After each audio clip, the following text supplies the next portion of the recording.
결혼 후 18원 송금. 아버지의 유산과 배신, 이혼 후 진정한 자유를 찾은 이야기.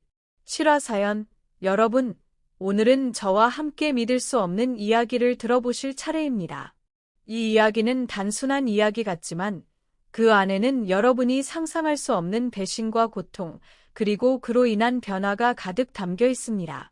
많은 사람들이 결혼을 꿈꾸고 사랑을 믿지만 그 끝에 무엇이 기다리고 있을까요? 과연 사랑과 신뢰만으로 행복할 수 있을까요? 오늘 이야기는 그런 질문들에 대한 답을 찾기 위한 여정이 될 것입니다. 제 아버지가 남긴 마지막 소원과 그 소원을 따르기 위한 결단, 그리고 그 결단이 만들어낸 진정한 자유와 행복에 관한 이야기입니다. 시작부터 끝까지 긴장의 끈을 놓지 못할 당신의 마음을 흔들고 뒤흔들 이야기가 펼쳐집니다. 지금 바로 이 이야기를 시작합니다. 제 이름은 유지영입니다. 서울 관악구의 작은 동네에서 태어나고 자랐고 제 어린 시절은 정말 평범했습니다. 부모님은 언제나 서로를 사랑하며 저를 키우셨습니다. 매일 아침 부모님은 서로에게 따뜻한 인사를 건네셨고 저희 가족은 늘 웃음과 사랑이 가득한 집에서 살았습니다. 제가 기억하는 한 집에서 유일한 갈등은 부모님의 의견 차이조차 없었던 점이었어요. 어떤 작은 문제가 생겨도 항상 부모님은 서로를 이해하려고 했고 그 덕분에 저는 그런 사랑을 자연스럽게 받아들였죠. 특히 아버지는 엄마에게 남다른 애정을 보였어요. 아버지는 늘 엄마에게 마음을 표현하시곤 했죠. 오늘도 예쁘네 라는 말이나 오늘 하루 힘들었지, 내가 도와줄게 같은 말들은 일상적인 인사처럼 느껴졌습니다. 저는 그런 아버지를 보며 자라며 나도 언젠가는 저렇게 누군가를 사랑하게 될 거라는 믿음을 가지게 되었습니다. 그리고 그런 사랑이 얼마나 중요하고 아름다운 것인지 깊이 깨달았죠. 그러나 결혼 후 제게 다가온 현실은 점차 달라졌습니다. 신혼의 첫 몇 달, 그 달콤한 기분은 마치 꿈처럼 지나갔습니다. 남편과의 생활은 첫 몇 년 동안 순탄했어요. 함께 식사를 하고 함께 여행을 가며 행복한 순간들을 많이 만들었죠. 하지만 시간이 지나면서 조금씩 이상한 점들이 보이기 시작했습니다. 처음엔 작은 변화들이었어요. 남편이 늦게 퇴근하거나 주말에 친구들과 외출을 자주 한다는 것, 처음에는 그게 크게 신경 쓰이지 않았습니다. 하지만 그 작은 변화들이 점점 커지면서 제 마음속에서 불안감이 커져갔습니다. 결혼 후 몇 년이 지나고 나니 남편의 태도는 점점 더 차가워졌습니다. 처음에는 그가 일이 많아서 그럴 거라 생각했어요. 하지만 점점 더 그가 나에게 보여주는 태도는 냉담해지고 그 사이 점점 더 일에 몰두하는 모습을 보였습니다.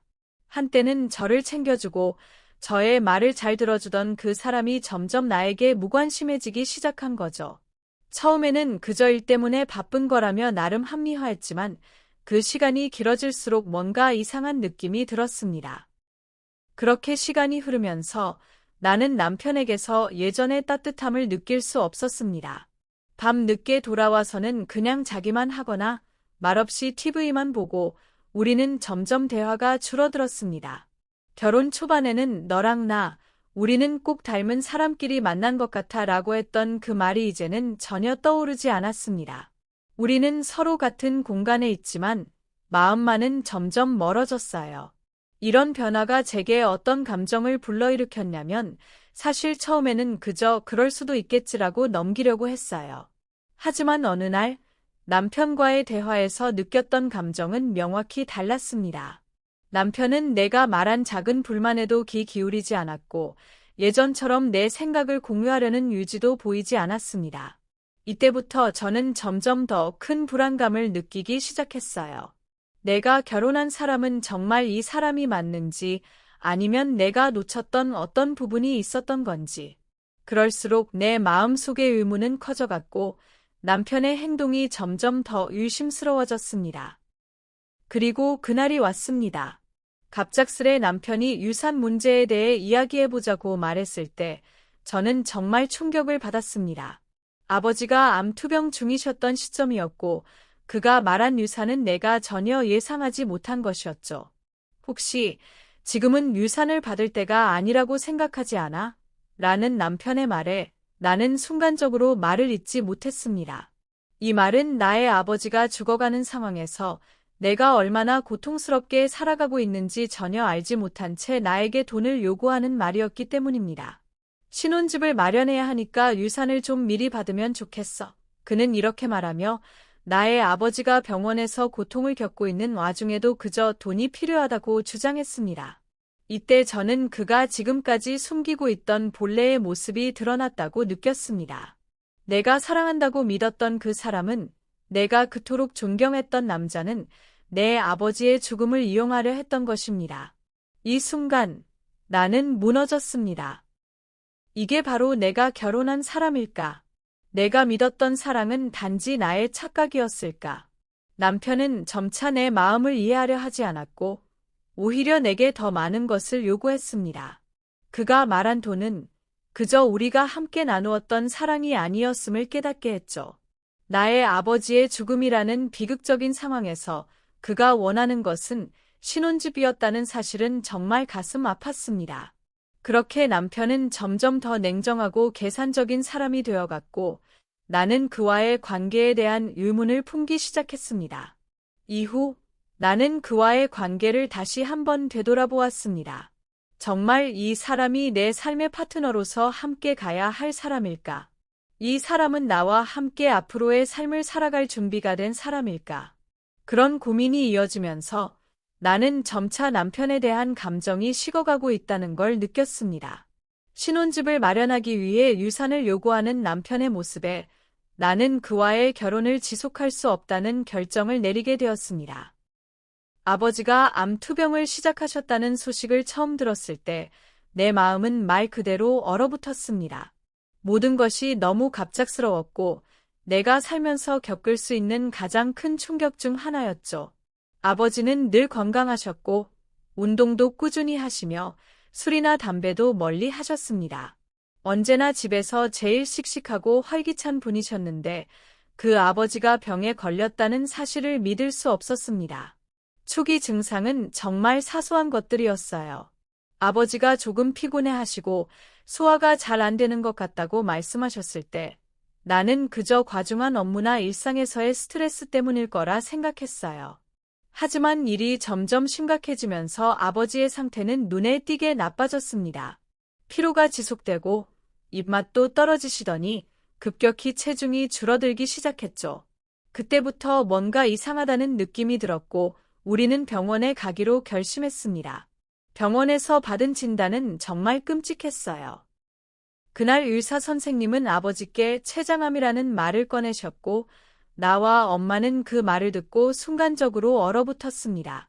췌장암이라니 그게 무엇인지도 잘 몰랐지만 그 말이 주는 충격은 그 어떤 말보다 강렬했습니다. 의사 선생님은 아버지의 병이 이미 많이 진행된 상태라고 말씀하셨고 치료가 시작되었지만 그 결과는 불확실하다는 말을 덧붙이셨습니다. 아버지는 건강했던 그 모습 그대로 갑자기 병을 앓게 되셨습니다. 그렇게 말할 수 없을 만큼 내게는 믿기지 않았습니다. 처음에는 차분하게 받아들이려 했지만 시간이 갈수록 아버지의 병세는 급격하게 나빠졌습니다. 항암 치료를 시작했지만 그 부작용은 너무나 심각했습니다. 아버지의 머리카락은 빠지고 피부는 창백해지며 가끔은 구역질이 나서 고통에 몸부림을 치셨죠. 매일 병원에 가서 아버지의 상태를 체크하고 약을 챙겨드리면서도 나는 그 고통을 지켜보는 것만으로도 몸이 떨렸습니다. 아버지의 고통은 너무나도 아프게 다가왔고 그 어떤 말로도 위로할 수 없었어요. 이 시점에서 나는 점점 더 많은 시간을 아버지와 함께 보내기로 결심했습니다. 내 마음속에서 아버지를 돌보는 것이 우선이었고 그 외의 모든 것은 차차 뒤로 미뤄두기로 했습니다. 하지만 그때부터 남편의 태도는 점차 변하기 시작했습니다. 처음에는 내 걱정을 하던 남편도 시간이 지나면서 점점 더 나에게 무관심해졌고 그와의 대화도 드물어졌습니다. 아버지의 병세가 악화되면서 나는 남편에게 그리 많은 기대를 하지 않았습니다. 내가 아버지를 돌보는 동안 그는 점점 더 나를 멀리하며 나의 고통을 함께 느끼지 못하는 듯한 태도를 보였습니다. 예, 이렇게 바쁘니 내 말도 안 들어주고 라는 말들이 반복되었지만 그는 나의 말을 대수롭지 않게 넘겼습니다. 내가 아버지의 병원에 자주 가는 것, 그가 점점 더 고통스러워하는 것을 보면서 나는 그저 그에게 위로받고 싶었지만 남편은 나의 걱정을 조금도 이해하지 못하는 듯 보였습니다. 그냥 무리하지 말고 쉬어라는 말만 계속 되풀이하며 실제로 나를 도와주는 것은 전혀 없었습니다. 그리고 어느 날 나는 그의 냉담함에 깊이 실망하게 되었습니다. 그날도 아버지가 항암 치료를 마친 후 집으로 돌아오셨을 때 나는 남편에게 아버지가 오늘도 많이 힘드셨어 라고 말했지만 그는 전혀 반응하지 않았습니다. 오히려 그래 하며 아무렇지 않게 넘어갔죠. 그때 나는 정말로 이 사람이 나와 결혼한 사람이 맞는지 의문을 품게 되었습니다. 그는 내 아버지가 죽어가고 있다는 사실에 너무나 무관심했고 그 고통을 조금도 이해하려 하지 않았습니다. 그런데 그 후 내가 아버지에게 많은 시간을 할애하면서 남편은 점차적으로 자신의 문제에만 몰두하기 시작했습니다. 예를 들어 그는 주말마다 친구들과 골프를 치러 가거나 내가 병원에 있어야 할 시간의 일에 집중하며 나를 신경 쓰지 않았습니다. 처음에는 내가 피곤하다고 하니까 그나마 이해를 하려 했지만 시간이 갈수록 그 무관심은 더욱 명확해졌습니다. 그가 나를 위해 할 수 있는 일은 아무것도 없었고 오히려 내가 아버지의 병원에 가야 할 때마다 그는 그냥 혼자 가면 되지 않겠냐는 식의 말을 하곤 했습니다. 나는 점점 더 고립감을 느꼈습니다. 아버지의 병세는 더 심해졌고 나는 그저 아버지를 돌보는 것만으로도 힘들었지만 남편은 여전히 나를 이해하려 하지 않았습니다. 그렇게 나는 점점 더 혼자라는 느낌이 강해졌고 남편과의 관계도 조금씩 멀어져 갔습니다. 아버지의 고통을 지켜보며 나는 정말로 내 주변에서 나를 지지해주고 이해해줄 사람이 필요하다는 것을 절실히 느꼈습니다. 그럼에도 불구하고 내가 아버지를 돌보는 동안 남편은 변함없이 자기만의 세계에 빠져 있었습니다.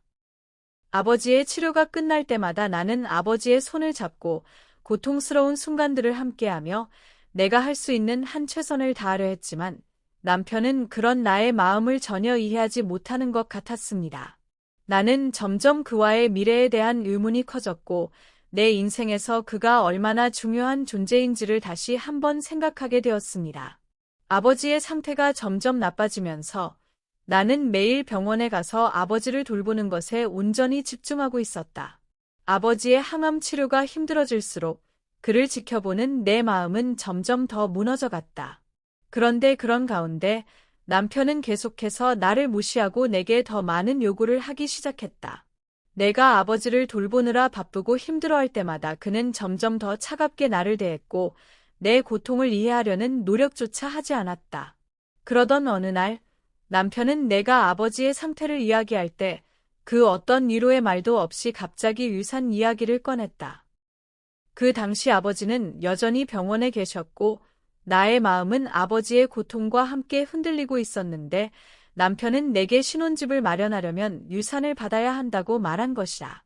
그 말이 내 귀에 어떻게 들렸는지 내 온몸은 얼어붙은 것 같았다.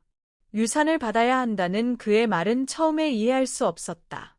아버지가 암 투병 중인 상황에서 그는 내게 유산을 요구한 것이다. 그가 말한 유산을 받으면 신혼집을 마련할 수 있다고 했지만 나는 그 말을 듣고 도저히 이해할 수 없었다. 내가 그렇게 아버지의 병에 집중하고 있을 때 남편은 내가 아버지를 돌보는 동안 자신이 원하는 것들을 채우려는 태도를 보였던 것이다. 그의 말은 내게 너무나 차갑고 냉정하게 들렸고 그것은 마치 내 아버지의 죽음조차 자신의 이익을 위한 도구로 여기는 듯한 느낌을 주었다. 내 아버지가 죽어가고 있는데 그에게 가장 중요한 것이 신혼집이라니? 그가 정말 내 아버지의 상황을 이해하는 사람이라면 그런 요구를 할 수 없었을 것이다. 그가 말한 유산이라는 단어는 내게 배신처럼 다가왔다. 아버지가 끝없이 고통받고 있는 동안 남편은 그의 가족이 아닌 나의 가족에 대해 그런 요구를 할 수 있다는 사실에 나는 분노를 느끼지 않을 수 없었다. 내 아버지의 삶과 죽음이 그에게는 단지 신혼집을 위한 자금 마련의 수단에 불과한가? 유산을 달라고? 나는 그의 말을 듣고 목소리가 떨리며 물었다. 내 아버지가 지금 죽어가는데 어떻게 그런 말을 할 수가 있어? 그때 나는 그가 나와 결혼한 이유가 무엇인지, 우리가 공유했던 사랑이 무엇이었는지 다시 생각하게 되었다. 내가 아버지의 곁에서 고통을 겪고 있을 때 그는 단지 자신의 이익만을 생각하고 있었던 것이다. 내가 그에게 사랑과 배려를 바랄 때 그는 그저 내가 아버지를 돌보는 모습을 무시하고 내 마음을 외면한 채 자신의 욕심만을 채우려 했다. 그의 차가운 말투와 태도에 나는 점점 더 분노를 느끼며 그의 요구가 얼마나 비겁하고 자기중심적인 것인지 깨달았다. 나는 이제 그에게 말할 수 없었다. 아버지가 곧 떠날지도 모르는 상황에서 그가 유산을 요구하는 것에 대한 충격은 너무나 커서 내가 그 말을 그대로 받아들이는 것조차 불가능했다. 신혼집을 마련하려면 유산을 받아야 한다고 말한 남편의 요구는 나에게 단순히 금전적인 문제가 아니었다. 그것은 우리가 서로를 얼마나 깊게 이해하고 있었는지, 얼마나 서로를 사랑하고 존중했는지에 대한 근본적인 문제였다. 그는 나의 아버지가 겪고 있는 고통을 보며 그것이 단지 자신에게 유리한 기회일 뿐이라는 생각을 하고 있었다. 나는 그가 나의 아버지를 어떤 방식으로 바라보고 있었는지, 그가 나의 가족을 얼마나 경시하는지 알게 되었다. 그의 요구를 듣고 나서 나는 너무 많은 생각이 들었다. 내가 지금까지 믿고 있던 사랑은 무엇이었을까? 남편은 정말 나를 사랑했을까? 아니면 내가 가진 것을 원했던 것일까? 내가 아버지를 돌보는 동안 그가 나에게 요구하는 것은 내가 가지고 있는 유산이었다. 그리고 그가 말한 유산은 아버지의 삶과 죽음을 아무런 감정 없이 바라보는 한 사람의 태도에서 나오는 것처럼 느껴졌다. 이게 어떻게 사랑이야? 나는 그의 얼굴을 보고 말했다. 이게 우리가 함께한 시간이야. 그에게서 사랑이란 단어는 더 이상 느껴지지 않았다. 그의 목소리는 차갑고 기계적이었다. 나는 그의 태도가 내게 얼마나 큰 상처를 주었는지 알았다. 그가 내 아버지의 죽음을 이익으로 생각할 정도로 변했다는 사실에 나는 더 이상 그와 함께할 수 없다는 결심을 하게 되었다. 내가 믿었던 모든 것이 무너져 내렸다. 이 요구를 듣고 난 후 나는 완전히 변했다. 남편이 내게 유산을 요구하는 그 순간 나는 그가 나의 배우자가 아니라 단지 내 재산을 노린 사람일 뿐이라는 생각을 하게 되었다. 내가 그동안 그의 사랑을 믿고 살아온 시간이 정말 아무 의미가 없었던 것처럼 느껴졌고, 그의 태도는 내가 그동안 느꼈던 모든 감정들을 부정하게 만들었다. 내가 고통 속에서 아버지를 돌보며 보내는 시간이 그에게는 아무것도 아니었던 것처럼 나는 더 이상 그와 함께할 수 없다는 결심을 내렸다. 남편에게 유산을 보낸 후 상황은 예상치 못한 방향으로 전개되기 시작했다. 처음에는 단지 신혼집을 마련하기 위한 자금이라고 생각했지만 그가 유산을 받은 직후부터 상황은 급격히 바뀌었다. 내가 아버지의 유산을 보내주었을 때 나는 그가 적어도 한 번쯤은 나에게 고마움을 느낄 것이라고 생각했다. 하지만 그런 내 기대는 무너졌다. 그는 유산을 받은 후 나에게 더 많은 돈을 요구하기 시작했다. 처음에는 이제 신혼집 마련했으니 그만해도 되지 않겠냐고 생각했지만 그는 점점 더 나에게 압박을 가하고 있었다. 그가 요구하는 것은 단순히 돈이 아니었다. 그는 나에게 계속해서 아버지의 유산을 더 많이 보내주길 원했고 그가 원하는 금액은 점점 커져갔다. 그는 나에게 왜 이렇게 아까워하냐? 아버지의 유산은 나와 내가 함께 나누어야 할 돈 아니냐고 말하며 자신이 가진 것보다 더 많은 돈을 요구했다. 이 말을 듣고 나는 정말 소름이 끼쳤다. 내가 지금까지 살아온 모든 것들을 그가 이렇게 쉽게 내어 놓으라는 것이었다. 그가 나의 아버지의 유산을 자신의 것으로 여기며 그것을 요구하는 모습은 정말 참을 수 없을 정도로 괴로웠다. 이렇게 살면 안 돼. 나는 혼자서 마음속으로 되뇌었다. 이건 아니다. 그가 어떤 이유로 나에게 그렇게 요구하든 나는 그와 함께할 수 없다. 나는 점점 더 확신이 들어갔다. 그가 내 아버지의 죽음조차 자신의 이익으로 여기는 모습에 더 이상 내가 그와 함께 살아갈 이유는 없다고 생각했다. 그가 계속해서 나를 압박하며 요구할 때마다 나는 점점 더 그와의 결혼 생활을 지속할 수 없다는 결심을 굳혔다. 그날 밤 나는 그와 심각한 대화를 나누기로 결심했다. 그의 요구는 더 이상 참을 수 없는 지경에 달해 있었다. 그는 마치 나의 아버지가 남긴 재산이 자신의 것이어야 한다고 생각하는 듯했다. 그가 내게 계속해서 요구하자 나는 더 이상 참을 수 없었다. 당신은 정말 나와 결혼한 이유가 뭐였냐? 내가 그의 눈을 보며 물었다. 내 아버지의 유산이 그렇게 중요했냐? 그는 잠시 침묵을 지켰다. 그 침묵은 그가 나에게 무엇을 원하는지, 그리고 그가 나와 결혼한 이유가 무엇인지에 대해 나에게 다시 한번 상기시켰다. 그는 결국 자신이 한 행동에 대해 아무런 사과도 하지 않았고, 그저 어차피 내가 너와 함께 있을 때가 제일 좋았어 라고 말했다. 그 말은 내게 더 큰 배신감을 안겨주었다. 나는 더 이상 그와 함께 살 수 없다는 결정을 내렸다. 그가 어떤 변명을 하든 나는 더 이상 그와 함께 할 수 없다는 확신을 가졌다. 나는 그와의 관계가 더 이상 나를 위한 것이 아니라는 것을 깨달았다. 이혼을 결심한 후 나는 법적 절차를 시작했다. 처음에는 이혼 절차가 이렇게 빨리 진행될 것이라고 생각하지 못했다. 하지만 그가 내게 요구한 모든 것들, 그가 나를 어떻게 대했는지를 떠올리면 이혼은 오히려 내가 선택할 수 있는 유일한 길이라고 생각했다. 그의 요구가 점점 더 괴롭고 내게 더 큰 압박을 가하는 상황에서 나는 더 이상 그와의 관계를 지속할 수 없었다. 나의 마음은 이미 떠났고 그와의 관계는 더 이상 나를 행복하게 하지 않았다. 나는 변호사를 찾아갔다.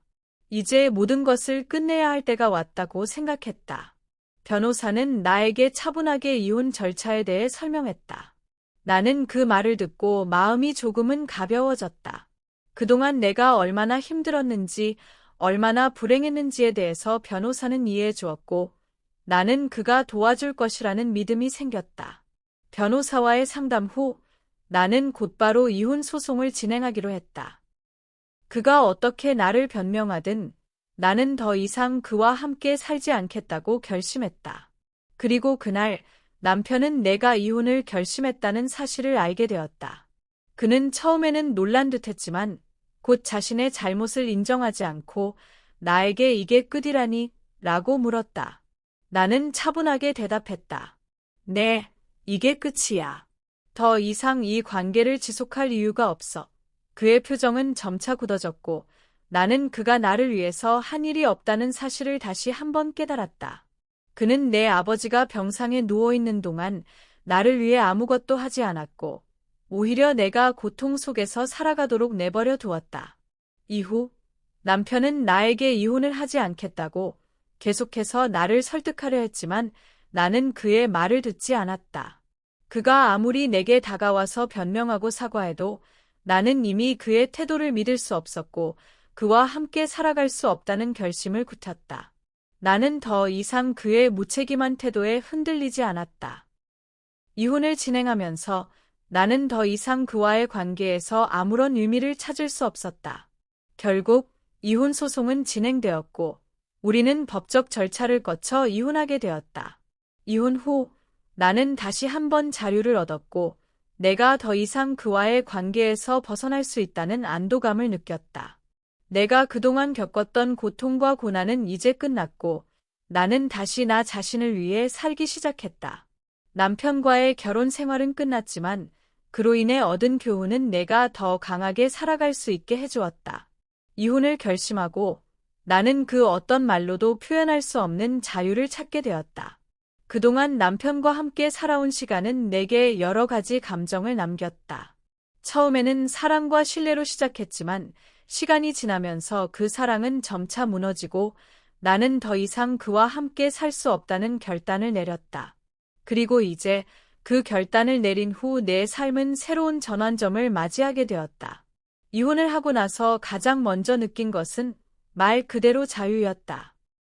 그동안 내가 겪었던 억압과 제약이 사라지면서 나는 어느 순간부터 자신만의 공간에서 진정한 자유를 느끼기 시작했다.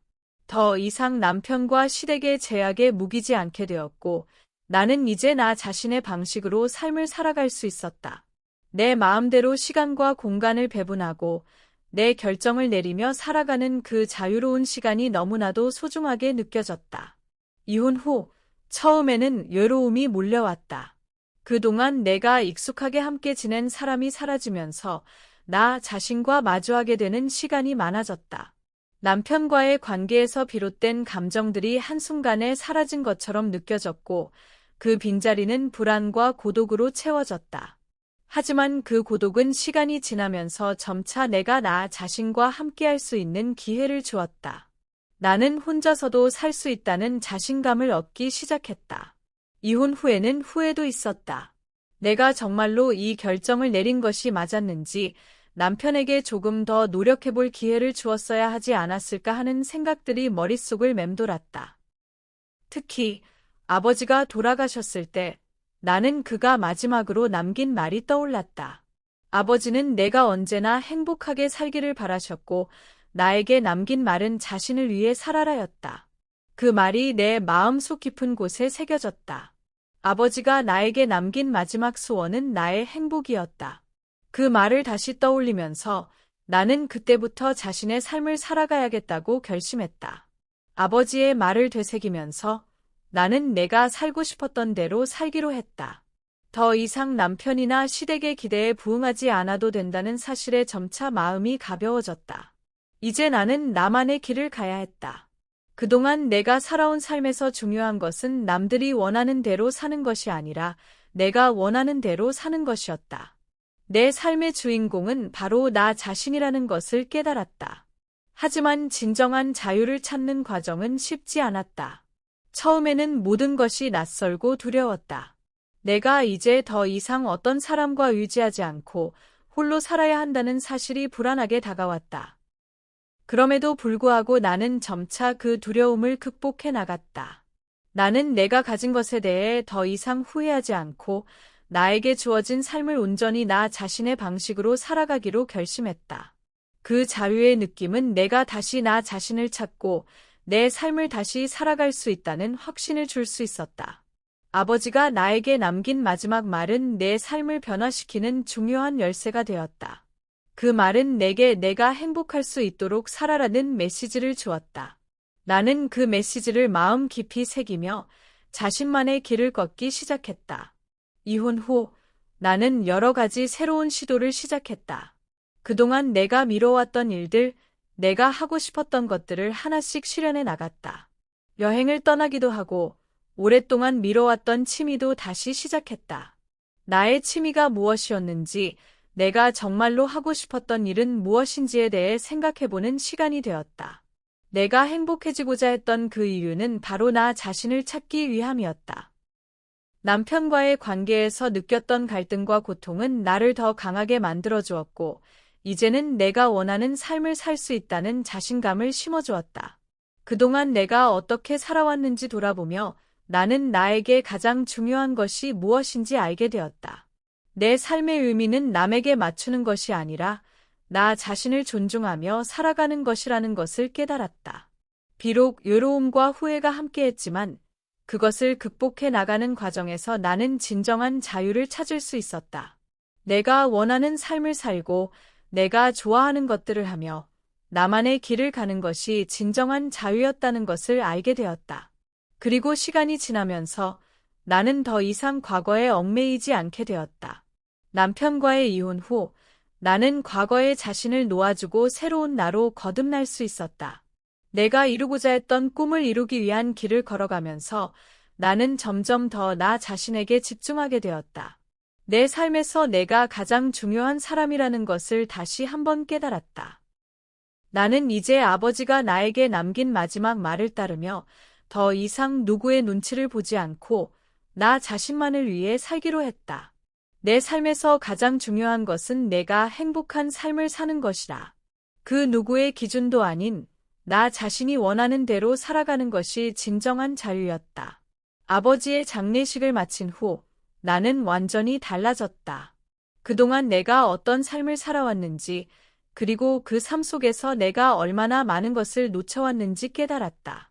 아버지의 마지막 순간까지도 나는 아버지의 고통을 함께 나누고 그의 죽음을 온전히 받아들일 준비가 되어 있지 않았다. 하지만 그 장례식을 마치고 난 후 나는 정말로 나 자신을 돌아볼 수 있었다. 남편은 여전히 나에게 유산을 요구했다.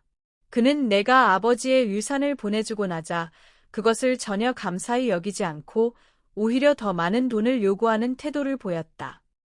그가 내게 내가 받을 권리가 없다며 18원을 송금한 순간 나는 그가 정말로 어떤 사람인지 명확하게 알 수 있었다.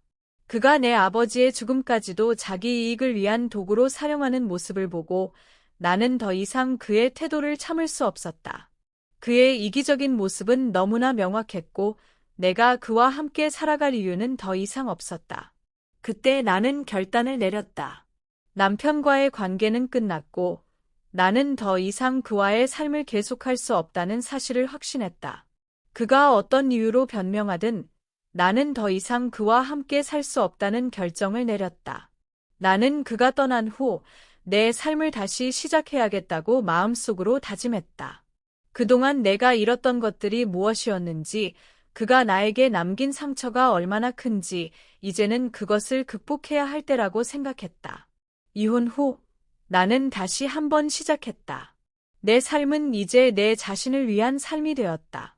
나는 그동안 남편과 함께 지내면서 내가 놓쳐왔던 나의 꿈을 되찾고자 했다. 나는 내 자신의 공간을 만들고 그 공간에서 내가 정말 원하는 삶을 살아가기로 결심했다. 이혼을 통해 나는 내 자신의 주인이 되었다. 나는 남편과의 삶 속에서 억지로 살아가던 나를 벗어났고 내가 원하는 대로 살아가기로 결심했다. 물론 이혼 후에도 처음에는 많은 어려움이 있었다. 나는 여전히 외로웠고 혼자서 살아가는 것이 얼마나 힘든 일인지 느꼈다. 그동안 남편에게 의지하며 살았던 나였기에 혼자서 모든 것을 감당하는 것이 쉽지 않았다. 그러나 점차 시간이 흐르면서 나는 혼자서도 잘 살아갈 수 있다는 자신감을 얻었다. 나는 이제 나만의 방식으로 내 삶을 이끌어 나갈 수 있다는 사실을 깨달았다. 그동안 내가 얼마나 남편에게 의지하며 살았는지, 내가 얼마나 자신의 삶을 살아가지 않았는지를 되돌아보며 나는 점차 진정한 자유를 느끼기 시작했다. 내가 남편에게서 벗어나면서 나는 내가 얼마나 오랫동안 내가 아닌 다른 사람을 위해 살아왔는지를 깨달았다. 이제 나는 내 자신의 삶을 살아가기로 결심했다. 아버지가 내게 남긴 마지막 소원은 자신을 위해 살아라라는 말이었다. 그 말이 내 마음 속 깊이 새겨지면서 나는 그것을 따르기로 결심했다. 나는 더 이상 다른 사람의 기대에 맞추지 않고 내 삶을 내 방식대로 살아가기로 했다. 아버지의 마지막 소원을 기억하며 나는 내가 진정으로 행복할 수 있는 삶을 찾기로 했다. 이 이야기는 배신과 고통, 그리고 결국 자유와 행복을 찾기까지의 여정을 담고 있다. 처음에는 남편과의 갈등과 그의 이기적인 요구로 고통을 겪었지만 나는 그 고통을 극복하고 나만의 길을 찾았다. 남편과의 이혼은 내게 큰 아픔이었지만 그 아픔을 통해 나는 내가 정말 원하는 삶을 살아가게 되었다. 나는 더 이상 다른 사람에게 내 삶을 맡기지 않기로 결심했으며 이제는 내가 원하는 대로 살고 있다. 내가 찾은 진정한 행복은 남편이나 누구에게 의존하지 않고 내가 스스로 결정하고 살아가는 것이다. 나는 이제 나만의 길을 가며 아버지가 남긴 소원을 따라 살고 있다. 그 소원은 내가 진정으로 행복하게 살아가는 것이다. 나는 이제 아버지의 말대로 내 삶을 내 방식대로 살아가고 있다. 남편의 배신과 이기적인 요구에 대해서는 더 이상 미련을 두지 않는다. 그는 내게 상처를 주었고 그 상처를 통해 나는 나 자신을 되찾았다. 그 상처가 나를 더 강하게 만들었고 나는 그 상처를 이겨내며 자유와 행복을 찾았다. 이제 나는 내 삶을 온전히 나의 방식대로 살며 더 이상 누구에게도 내 삶을 지배당하지 않는다. 이 이야기가 끝난 후 여러분은 어떤 생각을 하셨나요? 믿었던 사람의 배신, 그 배신을 마주하고 난 후의 고통, 그리고 그 고통을 극복하며 찾아낸 자유와 행복. 이 모든 여정을 통해 저는 진정한 나 자신을 찾을 수 있었습니다. 여러분도 혹시 지금 누군가에게 의존하며 살아가고 있지 않나요? 혹은 자신을 잃어버리고 남들이 원하는 대로 살고 있지는 않나요? 이 이야기가 여러분에게 작은 깨달음을 주기를 바랍니다. 진정한 자유는 외부에서 오는 것이 아니라 내면에서 시작된다는 것을 말이죠. 지금 이 순간 여러분은 어떤 삶을 살고 싶으신가요? 자신을 위한 삶을 선택하는 것이 과연 쉽지 않지만 결국 그것이 진정한 행복으로 이어진다는 사실을 잊지 마세요. 제 이야기를 끝까지 들어주셔서 감사하고 앞으로도 여러분과 함께할 더 많은 실화와 이야기들이 기다리고 있습니다. 다음 영상에서 또 만나요.